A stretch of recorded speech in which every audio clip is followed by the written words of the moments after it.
পয়লা June থেকে আপনার প্রিয় সিরিয়ালগুলো ফ্রিতে দেখুন এক্সক্লুসিভলি শুধুমাত্র সান নেক্সটে। এখনই অ্যাপ ডাউনলোড করুন।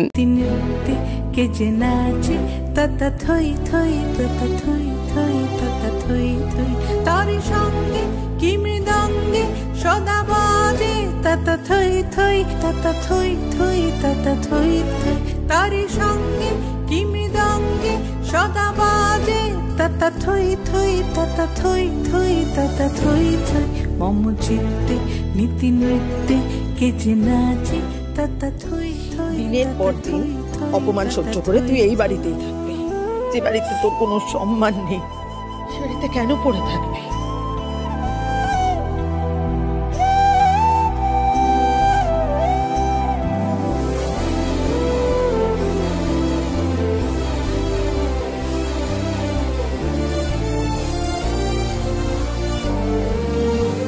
জানো তো, এই গানটা আমার খুব প্রিয়। ছোটবেলায় পাড়ায় যখন রবীন্দ্র জয়ন্তী হতো, আমরা সবাই মিলে সারাদিন ধরে স্টেজ সাজাতাম, সন্ধেবেলা প্রোগ্রামও হতো। এখন তো সেসব উঠেই গেছে। তবে আজ সিমিতার কলেজে গিয়ে খুব ভালো লাগলো জানো। রবীন্দ্র জয়ন্তীর জন্য কলেজ ক্যাম্পাসটা কি সুন্দর করে সাজিয়েছে, ছেলেমেয়েরা সাজগোজ করছে। ভাবছিলাম একটু দাঁড়িয়ে অনুষ্ঠানটা দেখেই যাই, কিন্তু হঠাৎ মনে পড়লো যে ডেলিভারি করতে যেতে হবে, তাই চলে এলাম।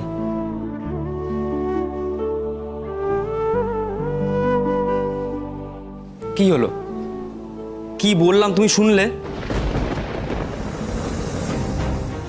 কি হয়েছে আইলি?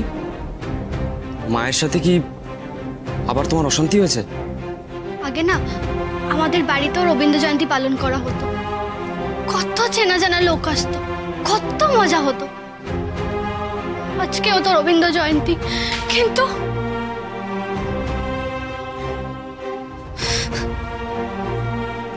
দুঃখ করে কি হবে? আশা রাখো যে একদিন আবার সব ঠিক হয়ে যাবে। কি খারাপ আছে যে সব ঠিক হয়ে যাবে? ও, তার মানে এর মধ্যে আমার ছেলের কান ভাঙানো হয়ে গেছে, তাই তো? বাহ বাবা, খুব ভালো। তার মানে তুমি ওকে সব বলে দিয়েছো? ময়ূক, তোর বউ আমার নামে কি কি গালমন্দ করলো একটু শুনি। মা, আর একদম আমাকে ওই নামে ডাকবে না। ময়ূকের কাছে আর আমাকে কত খারাপ করবে। তুমি নিশ্চয়ই শুধু আমার কথাগুলোই বলেছো, তাই না? তোমার মা আর দিদি যে বাড়ি বয়ে এসে আমাকে চ্যাটাং চ্যাটাং কথা বলে গেল, তোমাকে বাড়ি নিয়ে যেতে চেয়ে যে আমাকে এভাবে যাচ্ছে তাই করে অপমান করলো, সেগুলো নিশ্চয়ই বলনি। মানে আইলি, তোমার মা দিদি আমাদের বাড়ি এসেছিল?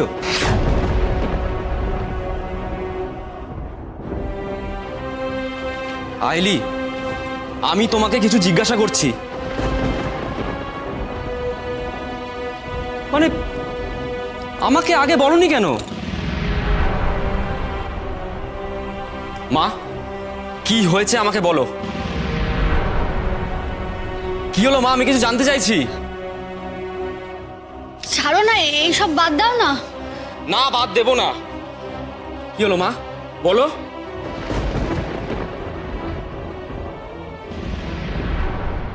এবার আমরা চলে যাব আমাদের সেই বহু প্রতীক্ষিত বিশেষ অনুষ্ঠানে। আমরা মঞ্চে ডেকে নেব আমাদের বিশেষ অতিথি সাবিত্রী ম্যাডামকে। ম্যাডাম, প্লিজ আসুন।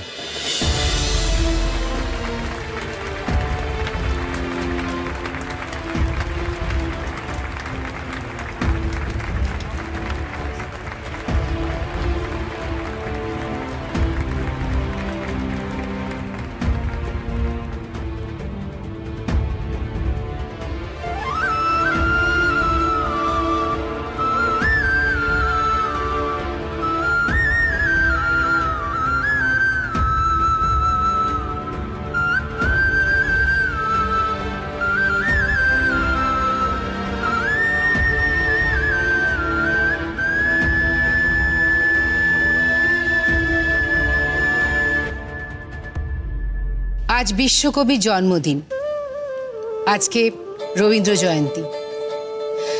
কবি লিখেছিলেন, মাথার পরে দেয়নি তুলে বাস, লজ্জা পাবার হয়নি অবকাশ।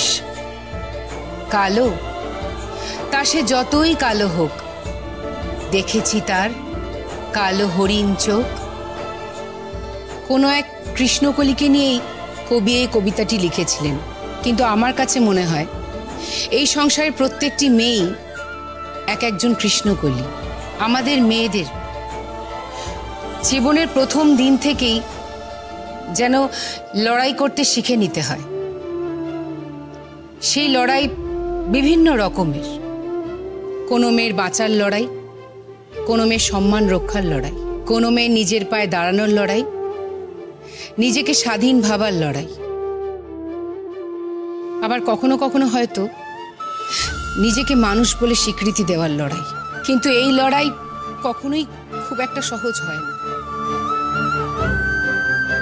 এই কবিতাতেই কবি লিখেছিলেন, পূবে বাতাস এলো হঠাৎ ধেয়ে, ধানের খেতে খেলিয়ে গেল ঢেউ, আলোর ধারে দাঁড়িয়েছিলেম একা, মাঠের মাঝে আর ছিল না কেউ। হ্যাঁ, আমাদের প্রত্যেকটা মেয়ের লড়াই অনেকটা একরকম হলেও সেই লড়াইগুলো আমাদের একাই লড়তে হয়। তোমরা এই সমাজের ভবিষ্যৎ প্রজন্ম। তোমরা কেউ হয়তো ডাক্তার হবে, কেউ ইঞ্জিনিয়ার, কেউ বা চাকরি করবে, কেউ ব্যবসা। আমার বিশ্বাস তোমরা প্রত্যেকেই মা বাবার নাম উজ্জ্বল করবে। তোমরা প্রত্যেকেই মানুষের মতন মানুষ হতে শিখবে। কিন্তু এইসব শিক্ষার সঙ্গে আরো কয়েকটা শিক্ষায় শিক্ষিত হওয়া তোমাদের খুব দরকার। কিভাবে মেয়েদের চোখের জল মুছে দিতে হয় সেই শিক্ষায়, কিভাবে মেয়েদের সম্মান করতে হয় সেই শিক্ষায়।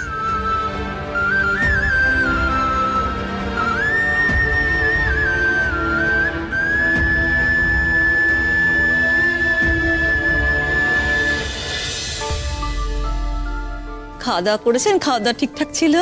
খুব ভালো খেয়েছে। আমার আসলে পায়ে একটু ব্যথা, এক জায়গায় বেশিক্ষণ বসতে পারি না, তাই আপনাদের সাথে গিয়ে ওখানে খাওয়া দাওয়া করতে পারলাম না। তো সব ঠিক ছিল তো? হ্যাঁ, একদম পারফেক্ট। আসলে আমি খাওয়া দাওয়ার ব্যাপারে না ভীষণ খুঁতখুঁতে, চট করে কাউকে ভালো বলি না, বাট আজকে কিন্তু রান্না খুব ভালো ছিল। নন্দিনী, কি রান্না করেছো? তোমরাই করেছো তো?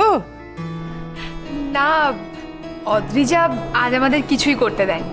অদ্রিজা, তুমি এত ভালো রান্না করো? আমার দিদি শুধু রান্নার হাত ভালো না, আমার দিদি মনের দিক থেকেও খুব ভালো। হ্যাঁ, আমার মেয়ে পড়াশোনাও খুব ভালো, স্বভাব চরিত্রও খুব ভালো, আর ঘর সংসারের কাজও খুব ভালোই জানে।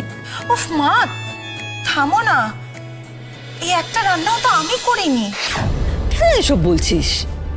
আমি কোনো আজে বাজে কথা বলছি না মা, আমি সত্যিই রান্নাগুলো করিনি।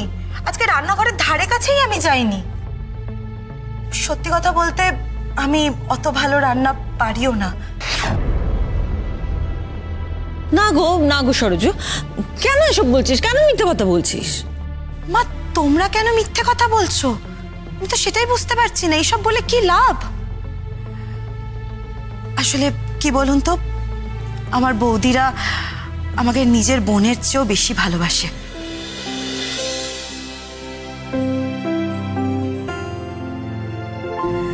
তাই সকাল থেকে উঠে রান্না বান্না করে আমার জন্য খেটে মরছে। আপনাদের আরেকটা কথাও জানানোর আছে।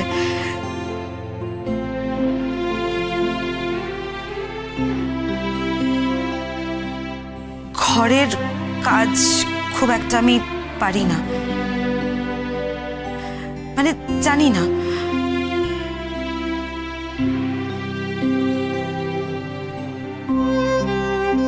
বাড়ির বউ হওয়ার কতটা যোগ্যতা আমার আছে সেটা আমি সত্যিই জানি না, তবে একটা কথা জানি,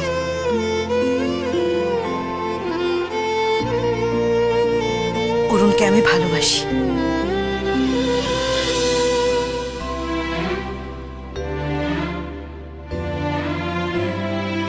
ব্যাস এইটুকুই। সেটাই তো সব থেকে বড় কথা। আর তার থেকেও বড় কথা হচ্ছে যে তুমি সত্যি কথা বলতে জানো। তুমি খুব ভালো মনের একটা মেয়ে আছো, বাস আর কি চাই। আচ্ছা বলছি যে এবারে আপনারা একটু বসুন, মানে এবারে দাঁড়িয়ে দাঁড়িয়ে চলুন চলুন চলুন বসুন। এবারে একটু কাজের কথা বলি। কাজের কথাই তো বলছি দেবরাজ বাবু। দেখুন, অদ্রিজাকে আমাদের খুব ভালো লেগেছে, ওর স্বভাব চরিত্র আমাদের খুব পছন্দ হয়েছে, তাই আমরা ওকে আমাদের বাড়ির বউ করে নিয়ে যেতে চাইছি। না হলে তো আমাদের অরুণের জন্য এমন সম্বন্ধ এসেছিল যাদের 500 কোটি টাকার বিজনেস আছে, আর তারা পুরো বিজনেসটা অরুণের নামে লিখে দিতে চাইছিল।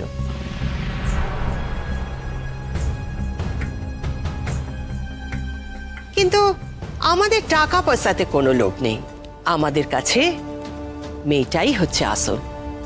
সেই এসে থেকে ফাউ কথা বলে যাচ্ছেন। 500 কোটির ব্যবসা, হ্যাঁ, এক কথায় আপনার ভাইয়ের নামে লিখে দিচ্ছে, গল্প দেওয়ার জায়গা পায় না। আপনাদের বাড়ি বয়ে এসে কোনো মিথ্যে কথা বলার আমার কোনো ইচ্ছা নেই।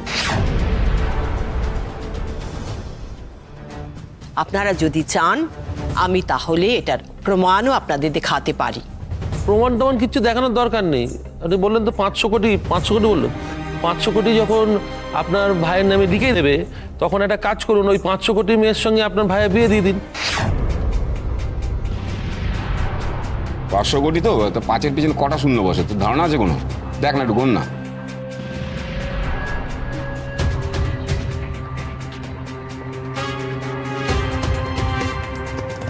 আপনারা এভাবে কথা বলছেন কেন? কিভাবে কথা বলবো? আপনারা আমাদের বাড়িতে এসে আমাদেরকেই 500 কোটি টাকার গল্প শুনে অপমান করছেন, তা আমরা আপনাদের সঙ্গে কিভাবে কথা বলবো? ভদ্রভাবে কথা বলবো। আমরা কিন্তু আপনাদের অপমান করতে চাইনি। চাইছেন, আমাদেরকে অপমান করতে চাইছেন। যদি তা না চাইতেন তাহলে এই কথাটাই উঠতো না।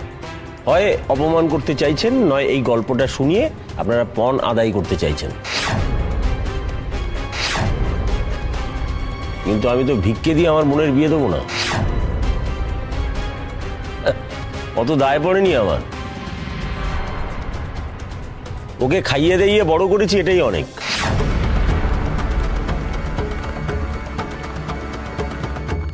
তার মানে আপনারা বলতে চাইছেন আমরা আপনাদের কাছে ভিক্ষে চাইতে এসেছি? বলতে চাইছি না, ওটাই বলা হচ্ছে। তাও আপনাদের ভিখারি বললে ভিখারিদেরকে অপমান করা হয়।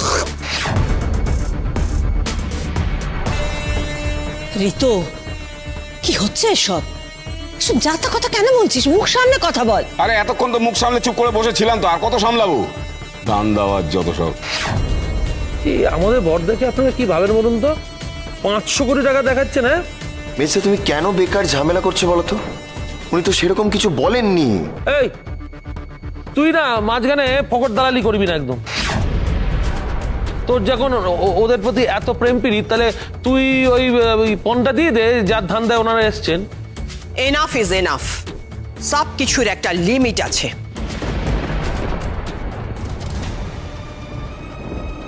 সত্যি আমাদের পণ নেওয়ার কোনো ইচ্ছা ছিল না, কিন্তু আপনাদের যা ব্যবহার দেখলাম, এখন তো আমাদের কিছু দিতেই হবে।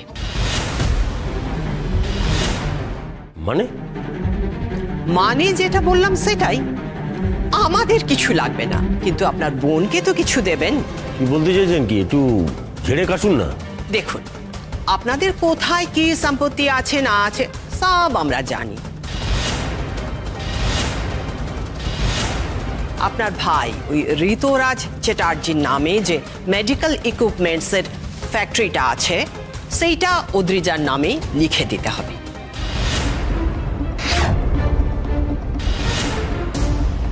তাহলেই আমি ওকে আমাদের বাড়ির বউ করে নিয়ে যাব, না হলে কিন্তু আমার পক্ষে এ বিয়ে দেওয়া সম্ভব নয়।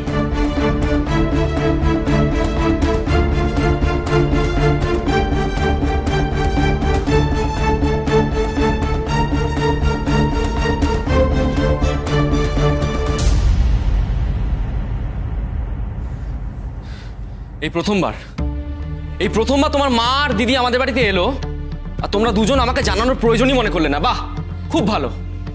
ময়ূক, আমি না নতুন করে আর কোনো ঝামেলা চাইনি। আর আমি জানতাম তুমি এটা জানলে মায়ের সাথে রাগারাগি করতে, তার জন্য। দেখ ময়ূক, তুই যতটা বাড়াবাড়ি করছিস ততটা করার মতো কিন্তু কিচ্ছু হয়নি। ওরা এ বাড়িতে এসেছিল, চলেও গেছে। আমি ওদের অতটা গুরুত্ব দেওয়ার প্রয়োজন মনে করি না, তাই তোকে কিছু জানাইনি। মা, তুমি গুরুত্ব দেওয়ার প্রয়োজন নাই মনে করতে পারো, কিন্তু আমার কাছে গুরুত্ব আছে। আর আমি কিসে গুরুত্ব দেব না দেব সেটা কি তুমি ডিসাইড করে দেবে? আর আহেলি, আমি কার উপর রাগ করব না করব সেটা তো সম্পূর্ণ আমার ব্যাপার, তাই না? সেই সিদ্ধান্ত তো তুমি না, আমার কেউ নয়। আমার তখন মনে হচ্ছে তোমাদের দুজনের কাছে আমার কোনো গুরুত্বই নেই। তুমি না আমাকে ভুল বুঝছো, আসলে আমি চাইনি মায়ের সাথে তোমার কোনো। একদম নাকামি করবে না মা। তুই আর একটা কথাও বলবি না। ও আমায় দোষী প্রমাণ করতে চাইছে। আমার যা বোঝার বোঝা হয়ে গেছে। দিনের পর দিন তো আর এভাবে চলতে পারে না। আমি সিদ্ধান্ত নিয়ে নিয়েছি, তুই তোর বউকে নিয়ে বাড়িতে থাক, বউয়ের তালে তাল দে। আমি আর তোদের মাঝখানে থেকে ঝামেলা বাড়াবো না। আমি তোর মাসির বাড়ি চলে যাব আজই। মা, ও মা, তুমি আমাদের ছেড়ে কেন যাবে মা? এটা তো তোমার বাড়ি। ও মা, তুমি আমার উপর রাগ করে এমন কোনো সিদ্ধান্ত নিও না মা, প্লিজ মা। না না না, আমি তো তোমাদের গলার কাঁটা, তোমরা তোমাদের মতোই থাকো। মা, মা তুমি কেন এরকম করছো? কি হয়েছে তোমার? ময়ূক, আমাকে ছাড়, আমি থাকবো না। মা, আমি কিন্তু তোমাকে বারণ করছি। তুই আমাকে শাসন করার কেউ নোস। তুই পারলে তোর বউকে শাসন কর। মা, তুমি যেখানেই যাও আমি কিন্তু তোমাকে ঠিক ফিরিয়ে আনবো। আমি বেঁচে থাকতে কোনোদিন আরে বাড়িতে পা দেব না। মা, মা তুমি কিন্তু যাবে না।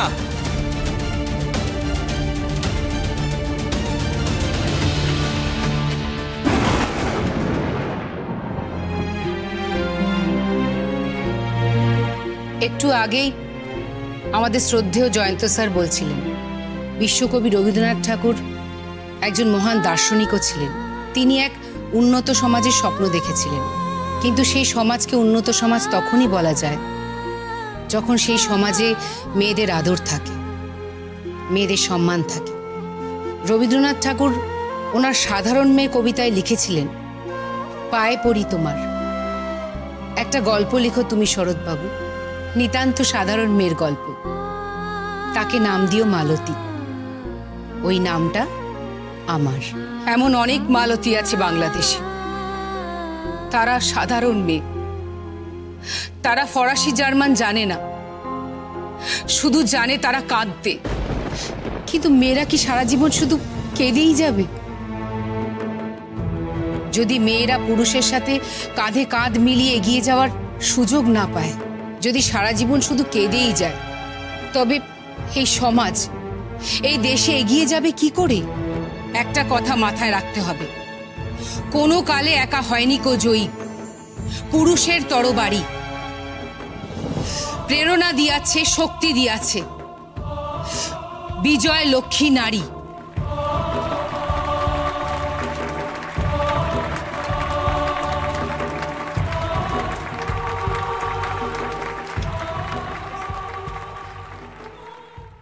নারী পুরুষ যে একে অপরের পরিপূরক, সেই কথাটা সবাইকে বুঝতে হবে। তোমরা যারা ছেলেরা আছো, একটাই অনুরোধ, কোনো মেয়েকে কখনো অপমান করবে না। মেয়েদের অপমান করে কোনো পুরুষ বড় হতে পারে না, কোনো পুরুষ পুরুষ হতে পারে না। কিন্তু এই কথাগুলো কোনোদিনও কাউকে শেখানো হয় না, কোনো বইয়ে পড়ানো হয় না। তবে আমি জানি তোমরা আমার এই কথাগুলো বুঝবে।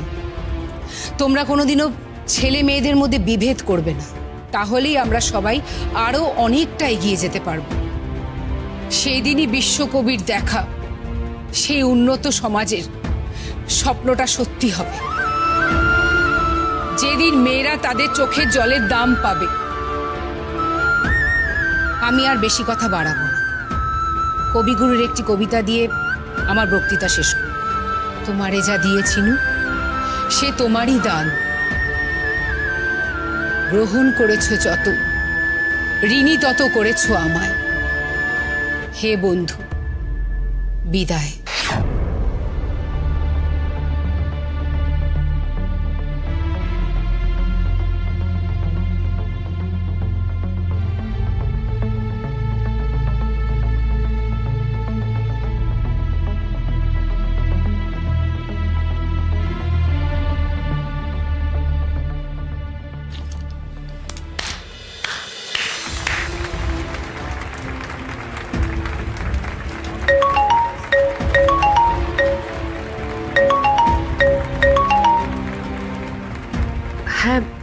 অভি বলো।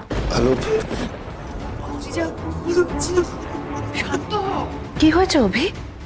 দিদিভাই কাঁদছে মনে হচ্ছে। হ্যাঁ হ্যালো, দিদি কাঁদছে। কেন, কি হলো? সরজু ম্যাডামরা শেষদার নামে কারখানাটা দিদির নামে লিখে দিতে বলছিল।